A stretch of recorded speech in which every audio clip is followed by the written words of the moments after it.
W 1309 roku kronika miasta Sugdej na Krymie doniosła, że kozacy zabili mieczem Almalczę. Słowo kozak było już znane i mniej więcej kojarzyło się z rozbójnikiem. Nieco wcześniej, pod koniec XIII wieku, kozacy zostali wymienieni w łacińsko-persko-tatarskim rękopisie. Słowo to, zapisane w języku krymsko-tatarskim, oznaczało wartownika. Natomiast w zapisach języków tureckich słowo kozak oznaczało najemnego żołnierza lub rozbójnika. W encyklopedii islamu kozak to osoba, która odłączyła się od swojego państwa. Tereny południowo-wschodnie Królestwa Polskiego i Litwy były niezasiedlone. Ta dzika kraina w przyszłości będzie kolebką państwa kozaków. Przeważająca część historyków sądziła, że kozacy powstali jako społeczność napływowa. Głównie to uciekinierzy z Litwy, Wielkiego Księstwa Moskiewskiego, Mołdawii, Wołoszczyzny oraz Korony. Ostatnie miasta Kijów i Kaniów zaznaczyły granice cywilizacji.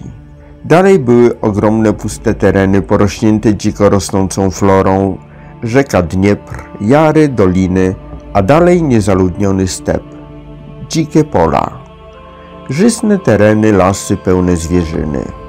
Ta kraina kusiła osadników, czambuły tatarskie i żądnych przygód śmiałków oraz wszelkiego rodzaju zbiegów, nad których głową wisiał katowski miecz.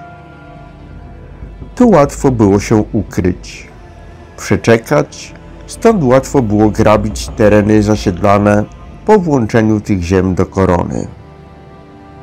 W 1474 roku poseł wenecki Ambroży Contarini przemierzał tą krainę.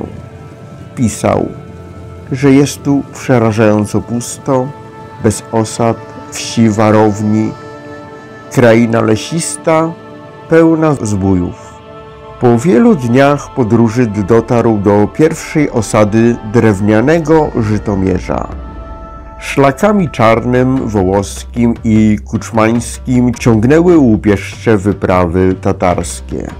Jan Długosz pod datą 1469 roku podał, że liczne wojska tatarskie złożone ze zbiegów rozbójników i wygnańców, których oni w swej mowie kozakami zwą, wtargnęły na ziemię Królestwa Polskiego pod wodzą Hana. Kozaczyzna dopiero się tworzyła, podziały były chwiejne. Kozacy raz walczyli przeciwko Tatarom, innym razem szli z ordą w nadziei na łupy. Kozacy z biegiem czasu przekształcili się w organizację pastersko-obronną, wzorowaną w znacznej mierze na organizacji tatarskiej. W miarę upływu czasu stworzyli oni społeczność stosującą system demokracji wojennej. W przekazach krymskich w XV wieku odnotowano, że kozacy pełnili straż w Kaffie i w innych koloniach włoskiej Genui na Krymie. W 1474 roku oddział kozacki pod wodzą syna Hana Złotej Ordy Kasima napadł i złupił karawanę kupiecką z Kaffy. Czambuły w XV i XVI wieku pustoszyły głównie tereny dzikich pól w województwie kijowskim, gdzie swe siedziby zakładała tworząca się społeczność kozacka. Wyprawy Tatarów na tereny zamieszkiwane przez kozaków doprowadziły do wypraw odwetowych. Kozacy na swoich czajkach zapuszczali się w wyprawy grapieszcze na tereny Hanatu Krymskiego.